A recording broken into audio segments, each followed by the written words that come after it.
10 लाख रोजगार की बात हुई थी जी। और आप देख रहे हैं कि जो नियुक्ति पत्र जो दिया जा रहा है उसमें कितना धांधली घोटाला हो रहा है।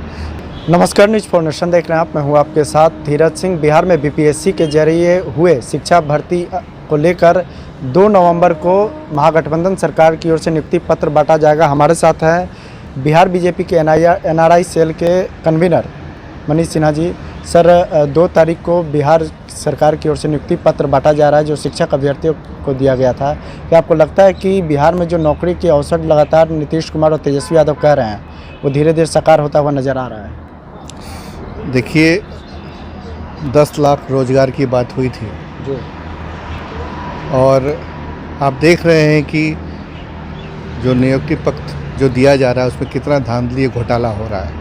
एक तो नंबर्स मैच नहीं कर रहा है, दूसरा हर एक नियुक्ति पे कुछ न कुछ धांधली घोटाला हो रहा है। तो ये सरकार की जो नीयत है ना, वो नीयत साफ नहीं है।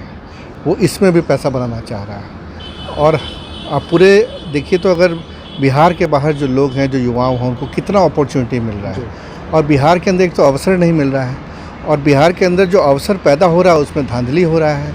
और उसमें भी ये बोला जा रहा है कि जो बिहार के लोग हैं वो सक्षम नहीं है, इसलिए हम लोग को बाहर से लोग को बुलाना पड़ रहा है। तो ये एक पूरा का पूरा ये जो सरकार है ना, ये हमारे युवाओं को परेशान कर रहा है और ये पूरे सिस्टम को है ना ख़त्म किया जा रहा है। तो ये नीतीश सरकार जो सरकार है, ये हमारे युवा विरोधी सरकार है और हम लोग को युवाओं को जो अवसर मिलना चाहिए नहीं मिल रहा है इस सरकार में। आप लोग की ओर से लगातार धांधली की बात की जा रही है, लेकिन उनकी ओर से तो कहा जा रहा है कि कोई भी धांधली नहीं हुआ, पूरे पारदर्शिता के साथ एग्जाम हुआ है और सभी लोगों को, जो लोगों को नौकरी मिला है वो सभी काबिल लोगों को मिला है। इसीलिए 2 तारीख को नियुक्ति पत्र बांटा जाएगा। नहीं तो अगर काबिल लोग को बाहर से लाने की क्या जरूरत है, जब बिहार में खुद ही इतना अनएम्प्लॉयमेंट है और आप बोल रहे हैं कि नहीं मेरे यहाँ पे काबिल लोग नहीं है, हमको बाहर से लोग हैं। सबसे बड़ा तो ये धोखा युवाओं के साथ बिहार के अंदर हो रहा है। और आप देख लीजिए, सब कुछ तो ओपन इसमें है, सड़क पर लोग उतरे हुए हैं।